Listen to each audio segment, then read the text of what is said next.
Welcome back. Enjoy this audiobook from the Adventures of Sherlock Holmes, narrated in Indian English. Like, comment, share, and subscribe to support the series. You can also contribute via the UPI ID in the description. Continuing our Sherlock Holmes series. The next story is The Adventure of the Copper Beeches. Let's begin. To the man who loves art for its own sake, remarked Sherlock Holmes, tossing aside the advertisement sheet of the Daily Telegraph. It is frequently in its least important and lowliest manifestations that the keenest pleasure is to be derived. It is pleasant to me to observe, Watson, that you have so far grasped this truth that in these little records of our cases which you have been good enough to draw up, and, I am bound to say, occasionally to embellish, you have given prominence not so much to the many causes célèbres and sensational trials in which I have figured, but rather to those incidents which may have been trivial in themselves, but which have given room for those faculties of deduction and of logical synthesis which I have made my special province. And yet, said I, smiling, I cannot quite hold myself absolved from the charge of sensationalism which has been urged against my records. You have erred, perhaps, he observed, taking up a glowing cinder with the tongs and lighting with it the long cherry wood pipe which was wont to replace his clay when he was in a disputatious rather than a meditative mood. You have erred perhaps in attempting to put color and life into each of your statements instead of confining yourself to the task of placing upon record that severe reasoning from cause to effect, which is really the only notable feature about the thing. It seems to me that I have done you full justice in the matter, I remarked with some coldness, for I was repelled by the egotism which I had more than once observed to be a strong factor in my friend's singular character. No, it is not selfishness or conceit, said he, answering, as was his wont, my thoughts rather than my words. If I claim full justice for my art, it is because it is an impersonal thing, a thing beyond myself. Crime is common, logic is rare, therefore it is upon the logic rather than upon the crime that you should dwell. You have degraded what should have been a course of lectures into a series of tales. It was a cold morning of the early spring, and we sat after breakfast on either side of a cheery fire in the old room at Baker Street. A thick fog rolled down between the lines of dun-colored houses, and the opposing windows loomed like dark, shapeless blurs through the heavy yellow wreaths. Our gas was lit and shone on the white cloth and glimmer of china and metal, for the table had not been cleared yet. Sherlock Holmes had been silent all the morning, dipping continuously into the advertisement columns of a succession of papers until at last, having apparently given up his search, he had emerged in no very sweet temper to lecture me upon my literary shortcomings. At the same time, he remarked after a pause, during which he had sat puffing at his long pipe and gazing down into the fire, you can hardly be open to a charge of sensationalism, for out of these cases which you have been so kind as to interest yourself in, a fair proportion do not treat of crime, in its legal sense, at all. The small matter in which I endeavored to help the King of Bohemia, the singular experience of Miss Mary Sutherland, the problem connected with the man with the twisted lip, and the incident of the noble bachelor, were all matters which are outside the pale of the law. But in avoiding the sensational, I fear that you may have bordered on the trivial. The end may have been so, I answered, but the methods I hold to have been novel and of interest. Pshaw, my dear fellow, what do the public, the great unobservant public, who could hardly tell a weaver by his tooth or a compositor by his left thumb, care about the finer shades of analysis and deduction? But, indeed, if you are trivial, I cannot blame you. For the days of the great cases are past. Man, or at least criminal man, has lost all enterprise and originality. As to my own little practice, it seems to be degenerating into an agency for recovering lost lead pencils and giving advice to young ladies from boarding schools. I think that I have touched bottom at last. However, this note I had this morning marks my 0 point. I fancy. Read it. He tossed a crumpled letter across to me. It was dated from Montague Place upon the preceding evening, and ran thus: Dear Mr. Holmes, I am very anxious to consult you as to whether I should or should not accept a situation which has been offered to me as governess. I shall call at 10:30 tomorrow if I do not inconvenience you. Yours faithfully, Violet Hunter. Do you know the young lady? I asked. Not I. It is 10:30 now. Yes, and I have no doubt that is her ring. It may turn out to be of more interest than you think. You remember that the affair of the blue carbuncle, which appeared to be a mere whim at first, developed into a serious investigation. It may be so in this case also. Well, let us hope so. But our doubts will very soon be solved. For here, unless I am much mistaken, is the person in question. As he spoke, the door opened and a young lady entered the room. She was plainly but neatly dressed, with a bright, quick face, freckled like a plover's egg, and with the brisk manner of a woman who has had her own way to make in the world. You will excuse my troubling you, I am sure, said she, as my companion rose to greet her. But I have had a very strange experience, and as I have no parents or relations of any sort from whom I could ask advice, I thought that perhaps you would be kind enough to tell me what I should do. Pray take a seat, Miss Hunter. I shall be happy to do anything that I can to serve you. I could see that Holmes was favorably impressed by the manner and speech of his new client. He looked her over in his searching fashion, and then composed himself, with his lids drooping and his fingertips together, to listen to her story. I have been a governess for 5 years, said she, in the family of Colonel Spence Munro. But 2 months ago the Colonel received an appointment at Halifax, in Nova Scotia, and took his children over to America with him, so that I found myself without a situation. I advertised, and I answered advertisements, but without success. At last the little money which I had saved began to run short, and I was at my wits' end as to what I should do. There is a well-known agency for governesses in the West End called Westerways, and there I used to call about once a week in order to see whether anything had turned up which might suit me. Westerway was the name of the founder of the business, but it is really managed by Miss Stopper. She sits in her own little office, and the ladies who are seeking employment wait in an anteroom, and are then shown in one by one, when she consults her ledgers and sees whether she has anything which would suit them. Well, when I called last week I was shown into the little office as usual. But I found that Miss Stopper was not alone. A prodigiously stout man with a very smiling face and a great heavy chin which rolled down in fold upon fold over his throat sat at her elbow with a pair of glasses on his nose, looking very earnestly at the ladies who entered.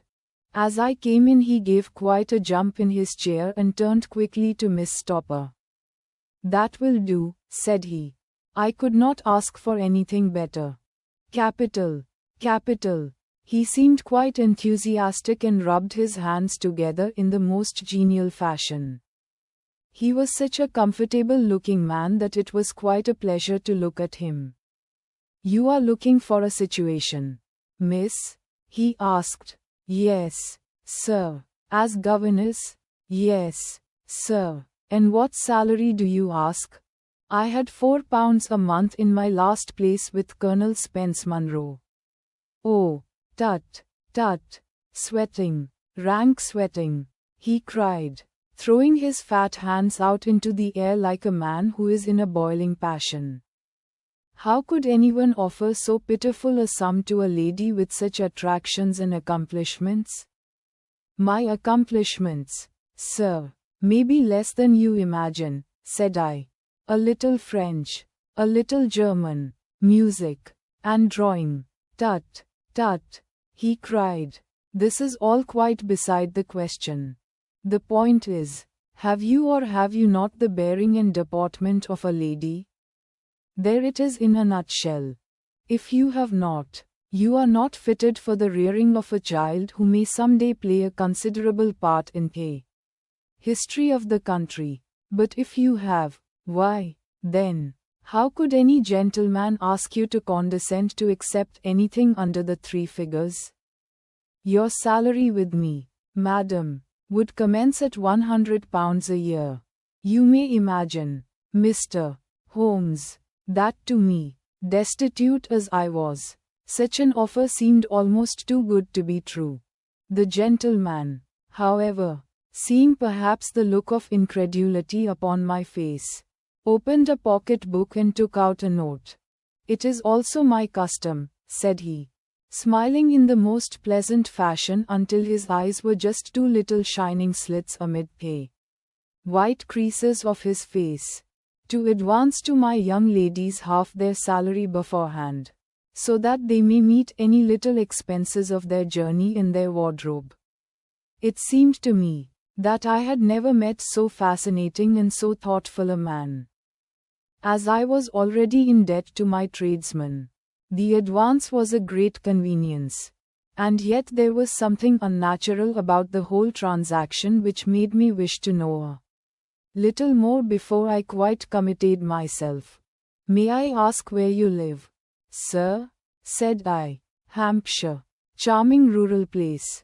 The Copper Beeches, 5 miles on the far side of Winchester. It is the most lovely country, my dear young lady, and the dearest old country house. And my duties, sir? I should be glad to know what they would be. 1 child. 1 dear little romper just 6 years old. Oh, if you could see him killing cockroaches with a slipper. Smack, smack, smack. 3 gone before you could wink. He leaned back in his chair and laughed his eyes into his head again. I was a little startled at the nature of the child's amusement. But the father's laughter made me think that perhaps he was joking. If you are enjoying the story, don't forget to like, comment, share and subscribe.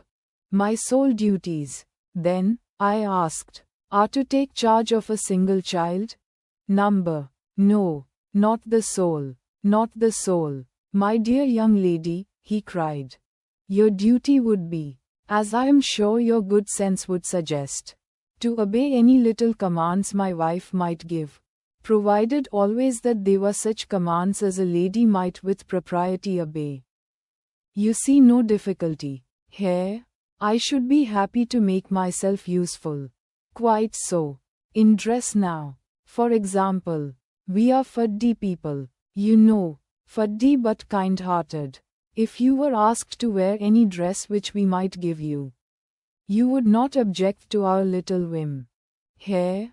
No, said I, considerably astonished at his words. Or to sit here, or sit there, that would not be offensive to you? Oh, no, or to cut your hair quite short before you come to us? I could hardly believe my ears. As you may observe, Mr. Holmes, my hair is somewhat luxuriant, and of a rather peculiar tint of chestnut. It has been considered artistic. I could not dream of sacrificing it in this offhand fashion. I am afraid that that is quite impossible, said I. He had been watching me eagerly out of his small eyes, and I could see a shadow pass over his face as I spoke. I am afraid that it is quite essential, said he. It is a little fancy of my wife's. And ladies' fancies, you know, madam, ladies' fancies must be consulted. And so you won't cut your hair? Number. Sir, I really could not, I answered firmly. Ah, very well, then that quite settles the matter. It is a pity, because in other respects you would really have done very nicely. In that case, Miss Stopper, I had best inspect a few more of your young ladies. The manageress had sat all this while busy with her papers without a word to either of us. But she glanced at me now with so much annoyance upon her face that I could not help suspecting that she had lost a handsome commission through my refusal. Do you desire your name to be kept upon the books? She asked. If you please, Miss Stopper. Well, really, it seems rather useless, since you refuse the most excellent offers in this fashion, said she sharply. You can hardly expect us to exert ourselves to find another such opening for you. Good day to you, Miss Hunter. She struck a gong upon the table, and I was shown out by the page. Well, Mr. Holmes, when I got back to my lodgings and found little enough in the cupboard, and 2 or 3 bills upon the table, I began to ask myself whether I had not done a very foolish thing. After all, if these people had strange fads and expected obedience on the most extraordinary matters, they were at least ready to pay for their eccentricity. Very few governesses in England are getting £100 a year. Besides, what use was my hair to me? Many people are improved by wearing it short, and perhaps I should be among the number. Next day I was inclined to think that I had made a mistake. And by the day after I was sure of it. I had almost overcome my pride so far as to go back to the agency and inquire whether the place was still open when I received this letter from the gentleman himself. I have it here and I will read it to you. The Copper Beeches, near Winchester. Dear Miss Hunter, Miss Stopper has very kindly given me your address, and I write from here to ask you whether you have reconsidered your decision. My wife is very anxious that you should come, for she has been much attracted by my description of you. We are willing to give £30 a quarter, or £120 a year, so as to recompense you for any little inconvenience which our fads may cause you. They are not very exacting. After all, my wife is fond of a particular shade of electric blue and would like you to wear such a dress indoors in the morning. You need not, however, go to the expense of purchasing one, as we have one belonging to my dear daughter Alice, now in Philadelphia, which would, I should think, fit you very well. Then, as to sitting here or there, or amusing yourself in any manner indicated, that need cause you no inconvenience. As regards your hair, it is no doubt a pity, especially as I could not help remarking its beauty during our short interview. But I am afraid that I must remain firm upon this point. And I only hope that the increased salary may recompense you for the loss. Your duties, as far as the child is concerned, are very light. Now do try to come, and I shall meet you with the dog cart at Winchester. Let me know your train. Yours faithfully, JEPHRORUCASTLE. That is the letter which I have just received, Mr. Holmes, and my mind is made up that I will accept it. I thought, however, that before taking the final step I should like to submit the whole matter to your consideration. Well, Miss Hunter, if your mind is made up, that settles the question, said Holmes, smiling. But you would not advise me to refuse?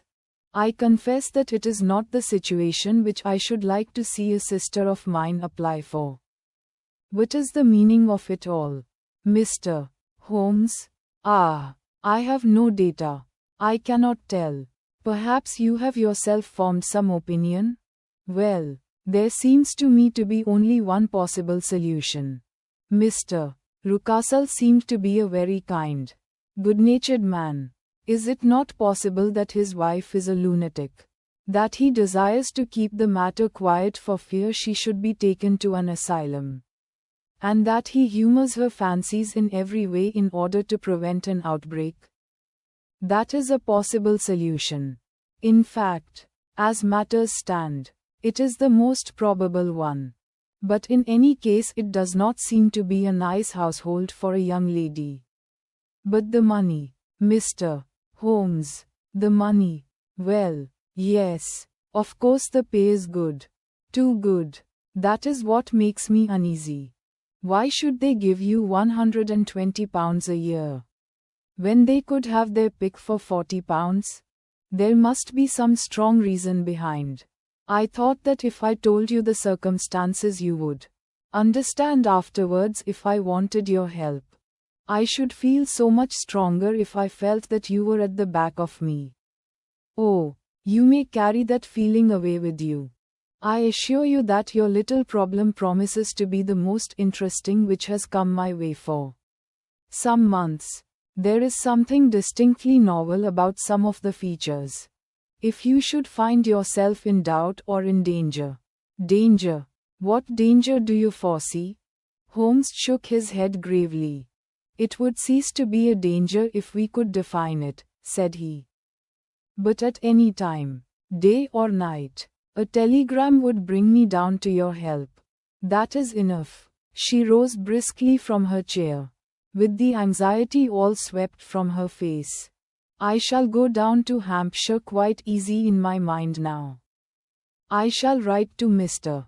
Rucastle at once, sacrifice my poor hair tonight, and start for Winchester tomorrow. With a few grateful words to Holmes she bade us both good night and bustled off upon her way. At least, said I as we heard her quick, firm steps descending the stairs. She seems to be a young lady who is very well able to take care of herself. And she would need to be, said Holmes gravely.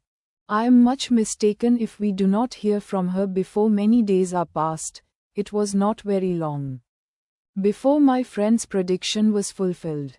A fortnight went by, during which I frequently found my thoughts turning in her direction and wondering what strange side alley of human experience this lonely woman had strayed into.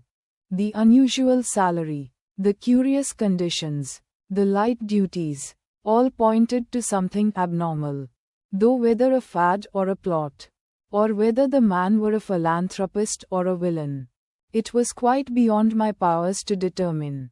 As to Holmes, I observed that he sat frequently for half an hour on end, with knitted brows and an abstracted air. But he swept the matter away with a wave of his hand when I mentioned it. Data, data, data, he cried impatiently. I can't make bricks without clay. And yet he would always wind up by muttering that no sister of his should ever have accepted such a situation. The telegram which we eventually received came late one night just as I was thinking of turning in. And Holmes was settling down to one of those all-night chemical researches which he frequently indulged in, when I would leave him stooping over a retort and a test tube at night and find him in the same position when I came down to breakfast in the morning. He opened the yellow envelope, and then, glancing at the message, threw it across to me. Just look up the trains in Bradshaw, said he, and turned back to his chemical studies. The summons was a brief and urgent one. Please be at the Black Swan Hotel at Winchester at midday tomorrow, it said.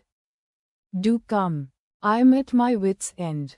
Hunter, will you come with me? Asked Holmes, glancing up.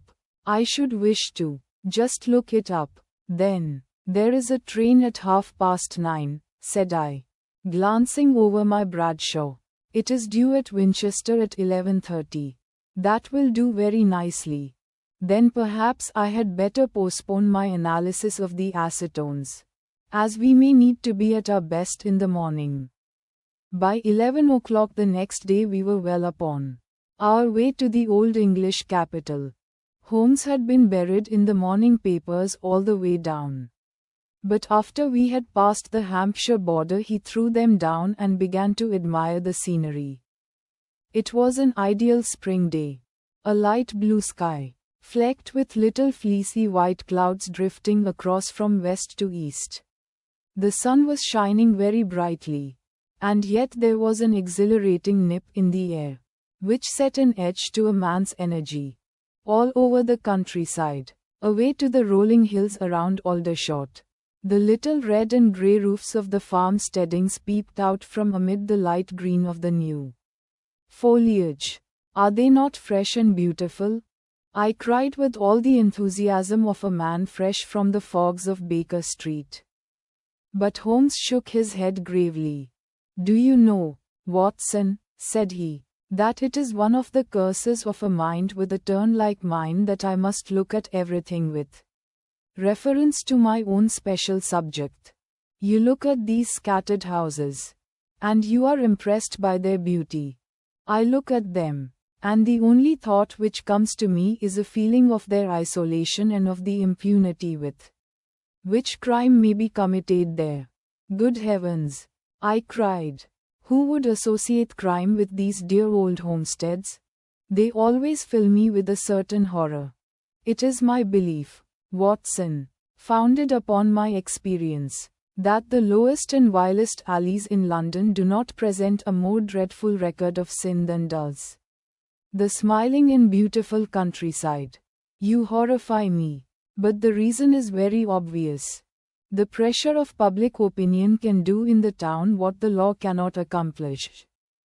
There is no lane so vile that the scream of a tortured child, or the thud of a drunkard's blow, does not beget sympathy and indignation among the neighbors. And then the whole machinery of justice is ever so close that a word of complaint can set it going. And there is but a step between the crime and the dock. But look at these lonely houses, each in its own fields, filled for the most part with poor ignorant folk who know little of the law. Think of the deeds of hellish cruelty, the hidden wickedness which may go on, year in, year out, in such places, and none the wiser, had this lady who appeals to us for help gone to live in Winchester. I should never have had a fear for her. It is the 5 miles of country which makes the danger. Still, it is clear that she is not personally threatened. No, if she can come to Winchester to meet us, she can get away. Quite so. She has her freedom. What can be the matter? Then, can you suggest no explanation? I have devised 7 separate explanations, each of which would cover the facts as far as we know them. But which of these is correct can only be determined by the fresh information which we shall know. Doubt find waiting for us. Well, there is the tower of the cathedral, and we shall soon learn all that Miss Hunter has to tell. The Black Swan is an inn of repute in the High Street, at no distance from the station, and there we found the young lady waiting for us. She had engaged a sitting room, and our lunch awaited us upon the table. I am so delighted that you have come, she said earnestly. It is so very kind of you both. But indeed I do not know what I should do. Your advice will be altogether invaluable to me. Pray tell us what has happened to you. I will do so, and I must be quick, for I have promised Mr. Rucastle to be back before 3. I got his leave to come into town this morning, though he little knew for what purpose. Let us have everything in its due order. Holmes thrust his long thin legs out towards the fire and composed himself to listen. In the first place, I may say that I have met, on the whole, with no actual ill treatment from Mr. and Mrs. Rucastle. It is only fair to them to say that. But I cannot understand them, and I am not easy in my mind about them. What can you not understand? Their reasons for their conduct. But you shall have it all just as it occurred. When I came down, Mr. Rucastle met me here and drove me in his dog cart to the Copper Beeches. It is, as he said, beautifully situated, but it is not beautiful in itself, for it is a large square block of a house, whitewashed, but all stained and streaked with damp and bad weather. There are grounds round it, woods on 3 sides, and on the 4th a field which slopes down to the Southampton High Road, which curves past about 100 yards from the front door. This ground in front belongs to the house, but the woods all round are part of Lord Southerton's preserves. A clump of copper beeches immediately in front of the hall door has given its name to the place. I was driven over by my employer, who was as amiable as ever, and was introduced by him that evening to his wife and the child. There was no truth, Mr. Holmes, in the conjecture which seemed to us to be probable in your rooms at Baker Street. Mrs. Rucastle is not mad. I found her to be a silent, pale-faced woman, much younger than her husband, not more than 30, I should think, while he can hardly be less than 45. From their conversation I have gathered that they have been married about 7 years. That he was a widower, and that his only child by the first wife was the daughter who has gone to Philadelphia. Mr. Rucastle told me in private that the reason why she had left them was that she had an unreasoning aversion to her stepmother, as the daughter could not have been less than 20. I can quite imagine that her position must have been uncomfortable with her father's young wife. Mrs. Rucastle seemed to me to be colorless in mind as well as in feature. She impressed me neither favorably nor the reverse. She was a non-entity. It was easy to see that she was passionately devoted both to her husband and to her little son. Her light grey eyes wandered continually from one to the other, noting every little want and forestalling it if possible. He was kind to her also in his bluff, boisterous fashion, and on the whole they seemed to be a happy couple. And yet she had some secret sorrow. This woman, she would often be lost in deep thought, with the saddest look upon her face. More than once I have surprised her in tears. I have thought sometimes that it was the disposition of her child which weighed upon her mind. For I have never met so utterly spoiled and so ill-natured a little creature. He is small for his age, with a head which is quite disproportionately large. His whole life appears to be spent in an alternation between savage fits of passion and gloomy intervals of sulking. Giving pain to any creature weaker than himself seems to be his one idea of amusement. And he shows quite remarkable talent in planning the capture of mice, little birds, and insects. But I would rather not talk about the creature, Mr. Holmes, and, indeed, he has little to do with my story. I am glad of all details, remarked my friend. Whether they seem to you to be relevant or not, I shall try not to miss anything of importance. The one unpleasant thing about the house, which struck me at once, was the appearance and conduct of the servants. There are only 2, a man and his wife. Toller, for that is his name, is a rough, uncouth man, with grizzled hair and whiskers, and a perpetual smell of drink. Twice since I have been with them he has been quite drunk. And yet Mr. Rucastle seemed to take no notice of it. His wife is a very tall and strong woman with a sour face, as silent as Mrs. Rucastle and much less amiable. They are a most unpleasant couple. But fortunately I spend most of my time in the nursery and my own room, which are next to each other in one corner of the building. For 2 days after my arrival at the Copper Beeches my life was very quiet. On the 3rd, Mrs. Rucastle came down just after breakfast and whispered something to her husband. "Oh, yes," said he, turning to me, "we are very much obliged to you, Miss Hunter. for falling in with our whims so far as to cut your hair. I assure you that it has not detracted in the tiniest iota from your appearance. We shall now see how the electric blue dress will become you.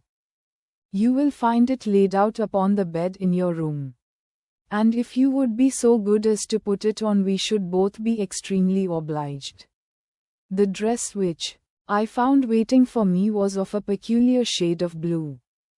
It was of excellent material, a sort of beige, but it bore unmistakable signs of having been worn before. It could not have been a better fit if I had been measured for it.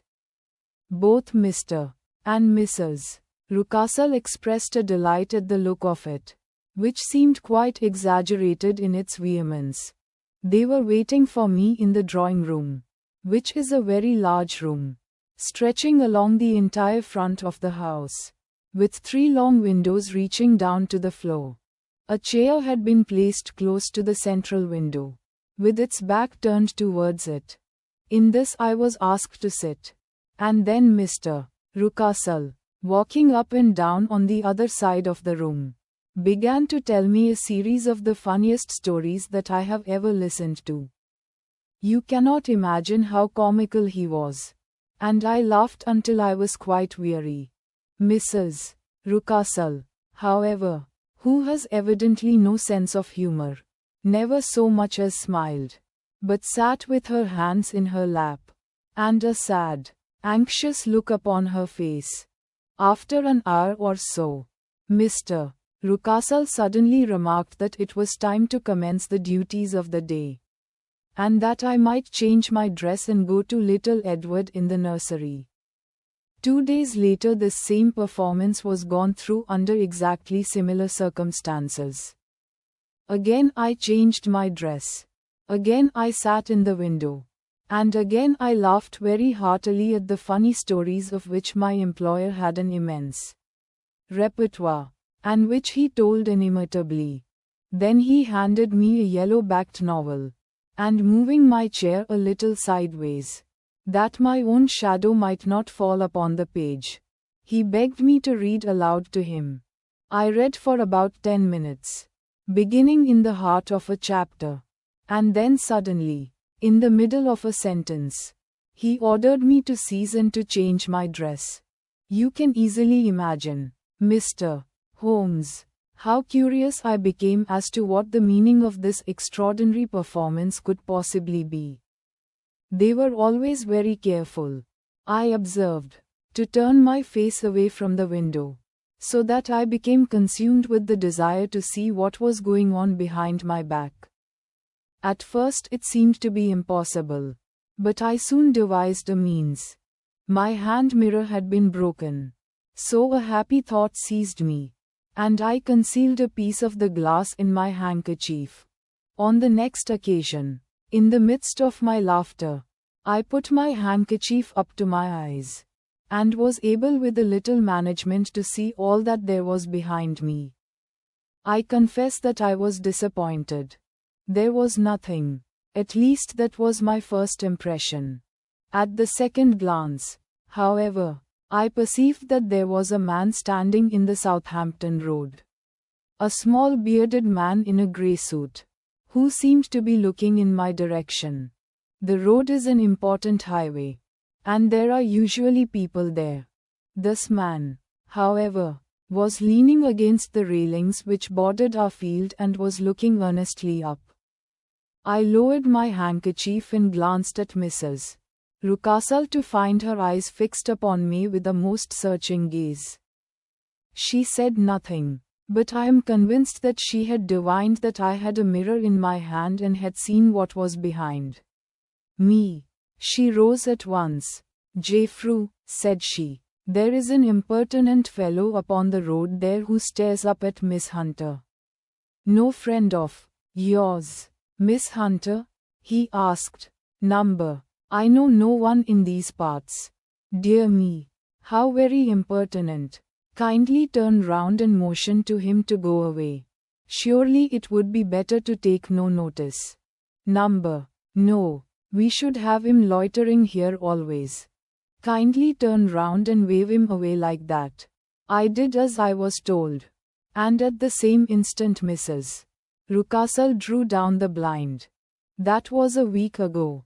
And from that time I have not sat again in the window. Nor have I worn the blue dress. Nor seen the man in the road. "Pray continue," said Holmes. "Your narrative promises to be a most interesting one.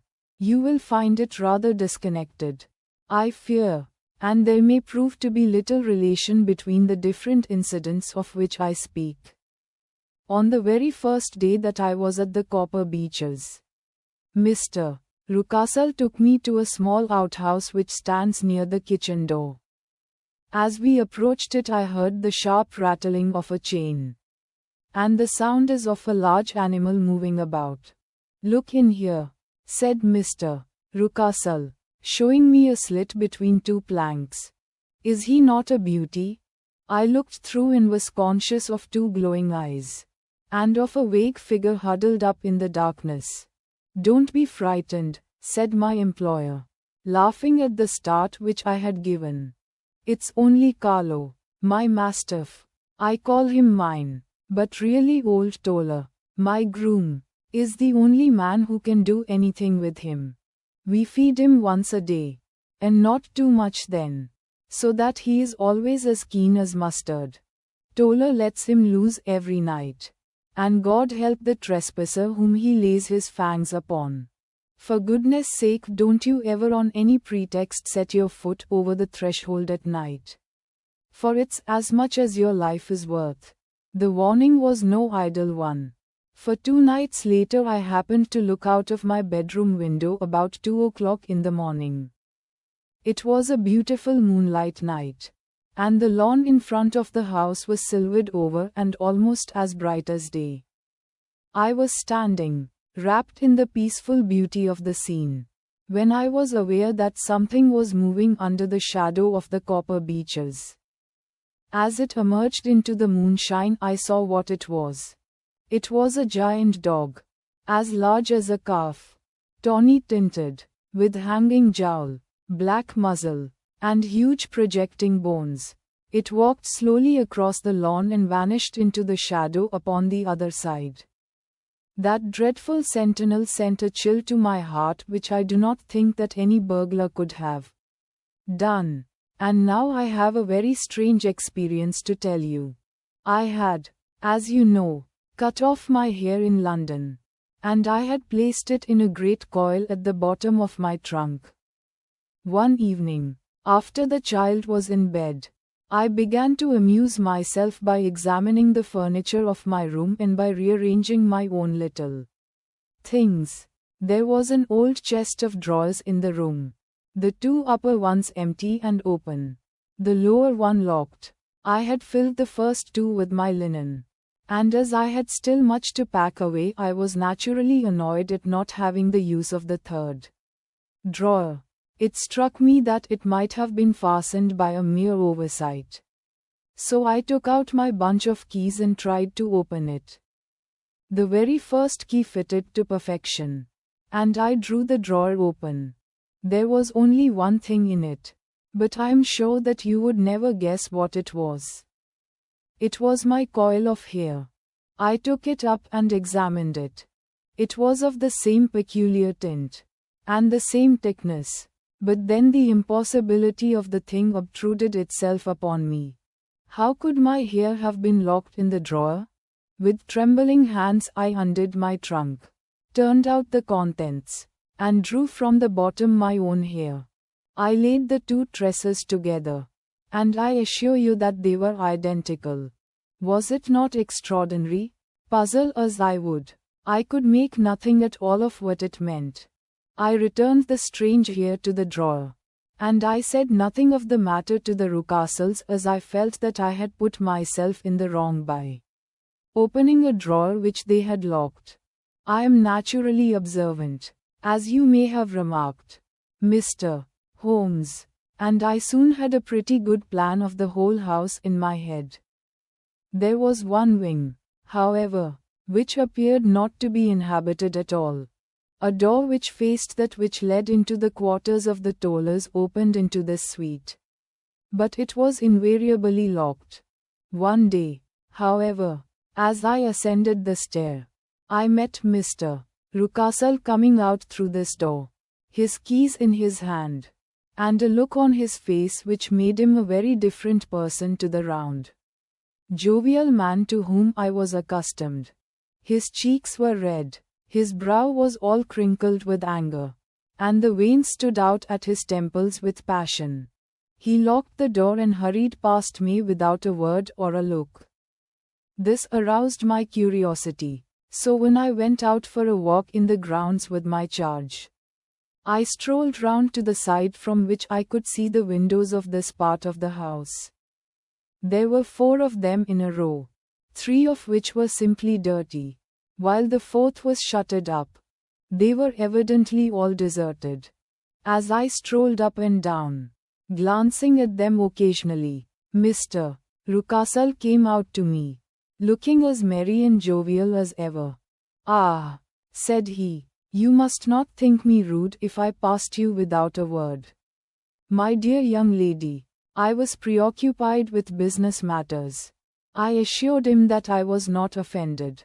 "By the way," said I, "you seem to have quite a suite of spare rooms up there.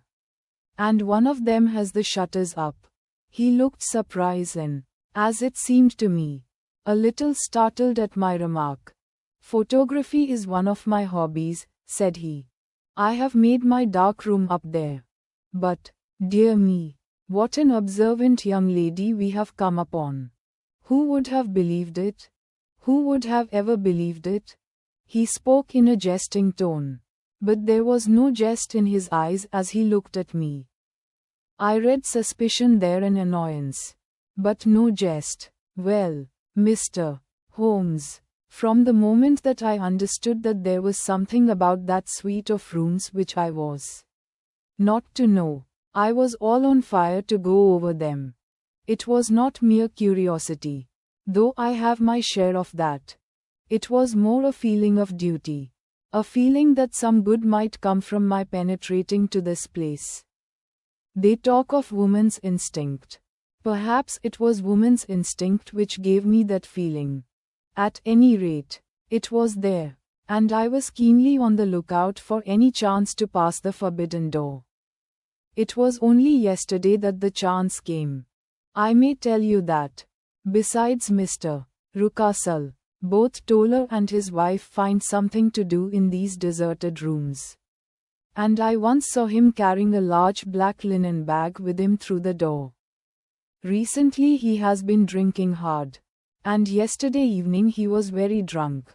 And when I came upstairs there was the key in the door. I have no doubt at all that he had left it there. Mr. and Mrs. Rucastle were both downstairs, and the child was with them, so that I had an admirable opportunity. I turned the key gently in the lock, opened the door, and slipped through. There was a little passage in front of me, unpapered and uncarpeted, which turned at a right angle at the farther end. Round this corner were 3 doors in a line, the first and third of which were open. They each led into an empty room, dusty and cheerless, with 2 windows in the one and one in the other, so thick with dirt that the evening light glimmered dimly through them. The center door was closed, and across the outside of it had been fastened one of the broad bars of an iron bed, padlocked at one end to a ring in the wall, and fastened at the other with stout cord. The door itself was locked as well, and the key was not there. This barricaded door corresponded clearly with the shuttered window outside, and yet I could see by the glimmer from beneath it that the room was not in darkness. Evidently there was a skylight which let in light from above. As I stood in the passage gazing at the sinister door and wondering what secret it might veil, I suddenly heard the sound of steps within the room and saw a shadow pass backward and forward against the little slit of dim light which shone out from under the door. A mad, unreasoning terror rose up in me at the sight. Mr. Holmes. My overstrung nerves failed me suddenly. And I turned and ran. Ran as though some dreadful hand were behind me clutching at the skirt of my dress. I rushed down the passage, through the door, and straight into the arms of Mr. Rucastle, who was waiting outside. "So," said he, smiling, "it was you, then." I thought that it must be when I saw the door open. "Oh, I am so frightened," I panted. "My dear young lady, my dear young lady." Single quote. You cannot think how caressing and soothing his manner was. "And what has frightened you, my dear young lady?" But his voice was just a little too coaxing. He overdid it. I was keenly on my guard against him. "I was foolish enough to go into the empty wing," I answered. "But it is so lonely and eerie in this dim light that I was frightened and ran out again." "Oh, it is so dreadfully still in there." "Only that?" said he, looking at me keenly. "Why, what did you think?" I asked. "Why do you think that I locked this door?" "I am sure that I do not know. It is to keep people out who have no business there. Do you see?" He was still smiling in the most amiable manner. "I am sure if I had known." "Well, then, you know now. And if you ever put your foot over that threshold again." Here in an instant the smile hardened into a grin of rage. And he glared down at me with the face of a demon. "I'll throw you to the mastiff." I was so terrified that I do not know what I did. I suppose that I must have rushed past him into my room. I remember nothing until I found myself lying on my bed trembling all over.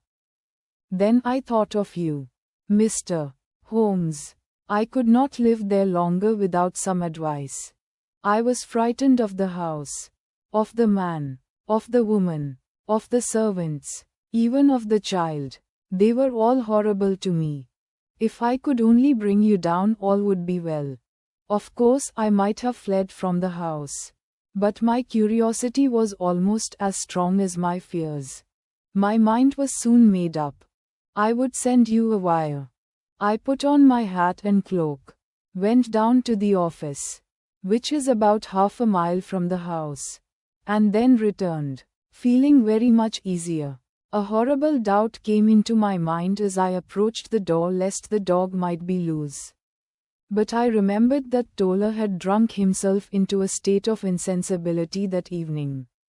And I knew that he was the only one in the household who had any influence with the savage creature, or who would venture to set him free. I slipped in safety and lay awake half the night in my joy at the thought of seeing you. I had no difficulty in getting leave to come into Winchester this morning. But I must be back before 3 o'clock, for Mr. and Mrs. Rucastle are going on a visit, and will be away all the evening, so that I must look after the child. Now I have told you all my adventures, Mr. Holmes, and I should be very glad if you could tell me what it all means. And, above all, what I should do." Holmes and I had listened spellbound to this extraordinary story. My friend rose now and paced up and down the room, his hands in his pockets, and an expression of the most profound gravity upon his face. "Is Toller still drunk?" he asked. "Yes. I heard his wife tell Mrs. Rucastle that she could do nothing with him." "That is well. And the Rucastles go out tonight?" "Yes." "Is there a cellar with a good strong lock?" "Yes. The wine cellar." "You seem to me to have acted all through this matter like a very brave and sensible girl, Miss Hunter. Do you think that you could perform one more feat?" "I should not ask it of you if I did not think you a quite exceptional woman." "I will try." "What is it?" "We shall be at the Copper Beeches by 7 o'clock. My friend and I. The Rucastles will be gone by that time. And Toller will, we hope, be incapable. There only remains Mrs. Toller, who might give the alarm. If you could send her into the cellar on some errand, and then turn the key upon her. You would facilitate matters immensely. I will do it. Excellent. We shall then look thoroughly into the affair. Of course, there is only one feasible explanation. You have been brought there to personate someone. And the real person is imprisoned in this chamber. That is obvious. As to who this prisoner is, I have no doubt that it is the daughter, Miss Alice Rucastle, if I remember right, who was said to have gone to America. You were chosen, doubtless, as resembling her in height, figure, and the color of your hair. Hers had been cut off, very possibly in some illness through which she has passed. And so, of course, yours had to be sacrificed also. By a curious chance you came upon her tresses. The man in the road was undoubtedly some friend of hers, possibly her fiancé, and no doubt, as you wore the girl's dress and were so like her, he was convinced from your laughter, whenever he saw you, and afterwards from your gesture, that Miss Rucastle was perfectly happy, and that she no longer desired his attentions. The dog is let loose at night to prevent him from endeavoring to communicate with her. So much is fairly clear. The most serious point in the case is the disposition of the child. What on earth has that to do with it? I ejaculated.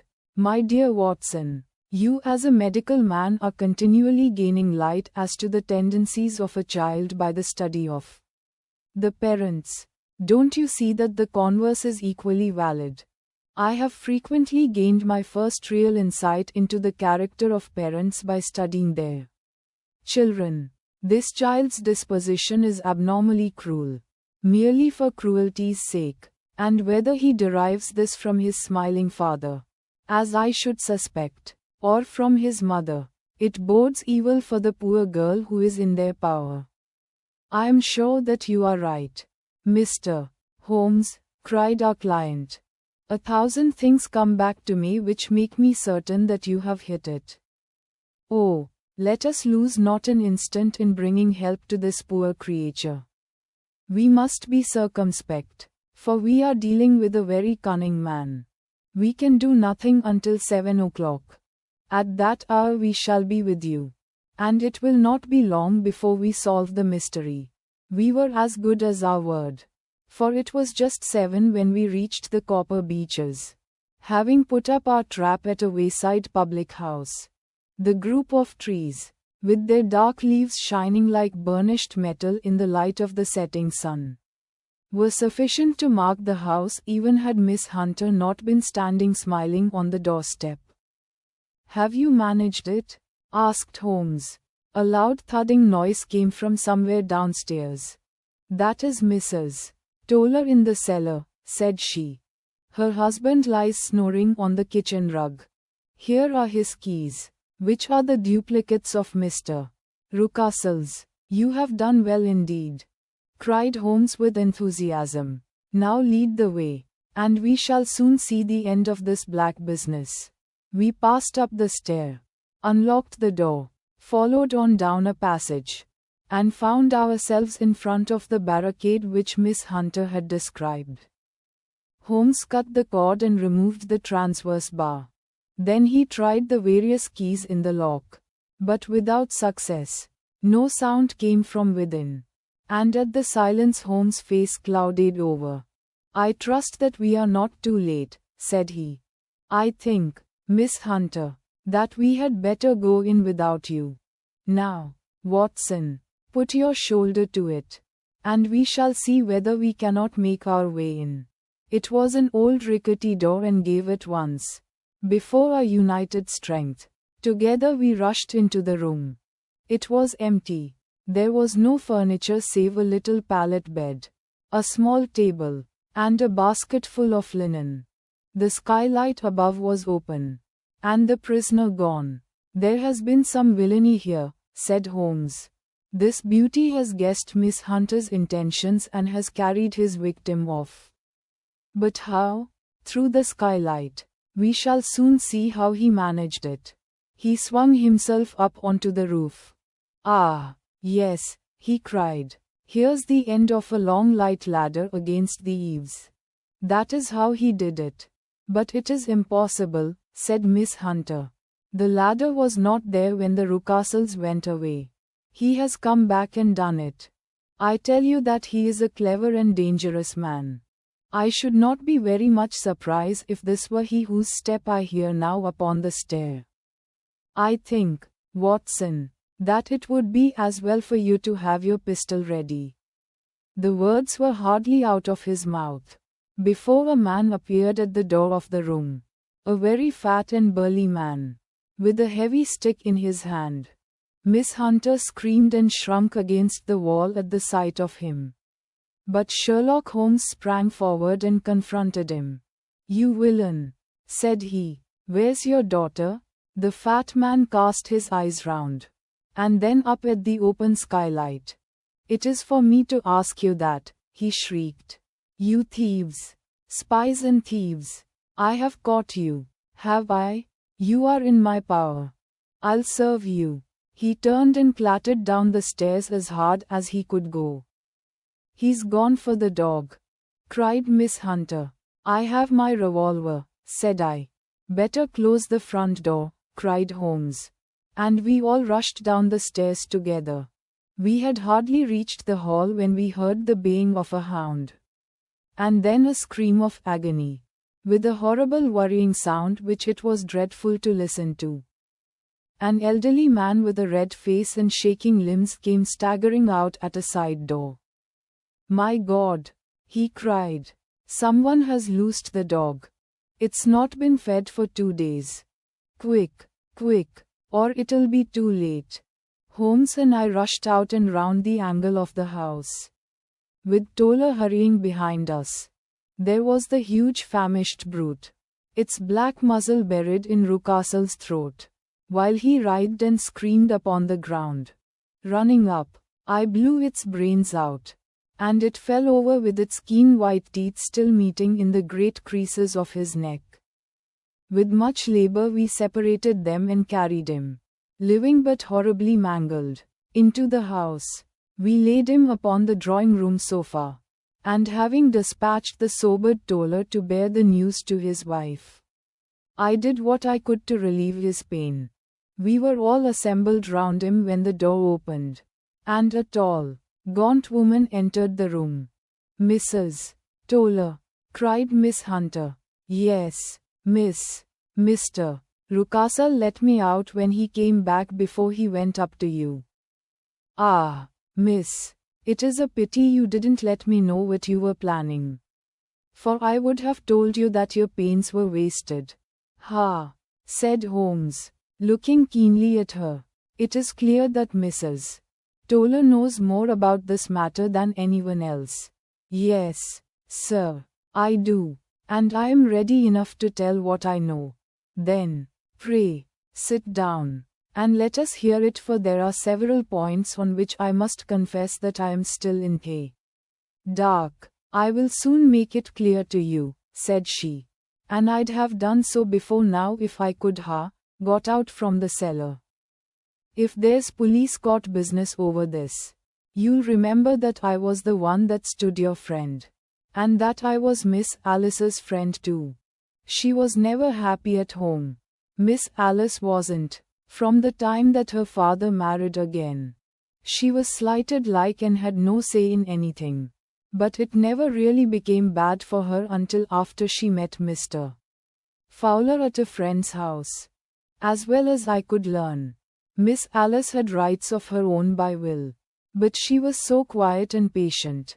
She was, that she never said a word about them but just left everything in Mr. Rucastle's hands. He knew he was safe with her. But when there was a chance of a husband coming forward, who would ask for all that the law would give him, then her father thought it time to put a stop on it. He wanted her to sign a paper, so that whether she married or not, he could use her money. When she wouldn't do it, he kept on worrying her until she got brain fever, and for 6 weeks was at death's door. Then she got better at last, all worn to a shadow, and with her beautiful hair cut off. But that didn't make no change in her young man. And he stuck to her as true as man could be. "Ah," said Holmes, "I think that what you have been good enough to tell us makes the matter fairly clear. And that I can deduce all that remains. Mr. Rucastle then, I presume, took to this system of imprisonment?"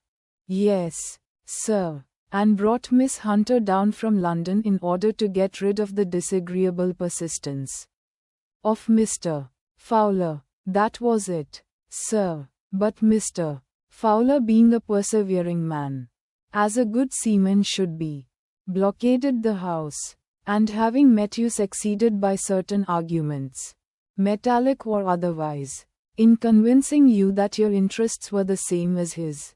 Mr. Fowler was a very kind-spoken, free-handed gentleman," said Mrs. Toller serenely, "and in this way he managed that your good man should have no want of drink, and that a ladder should be ready at the moment when your master had gone out. You have it, sir, just as it happened. I am sure we owe you an apology, Mrs. Toller," said Holmes, "for you have certainly cleared up everything which puzzled us. And here comes the country surgeon and Mrs. Rucastle. So I think, Watson, that we had best escort Miss Hunter back to Winchester, as it seems to me that our locus standi now is rather a questionable one." And thus was solved the mystery of the sinister house with the copper beeches in front of the door. Mr. Rucastle survived, but was always a broken man, kept alive solely through the care of his devoted wife. They still live with their old servants, who probably know so much of Rucastle's past life that he finds it difficult to part from them. Mr. Fowler and Miss Rucastle were married, by special license, in Southampton the day after their flight, and he is now the holder of a government appointment in the island of Mauritius. As to Miss Violet Hunter, my friend Holmes, rather to my disappointment, manifested no further interest in her when once she had ceased to be the center of one of his problems, and she is now the head of a private school at Walsall, where I believe that she has met with considerable success. If you liked the story, please share your comments, like and subscribe to the channel.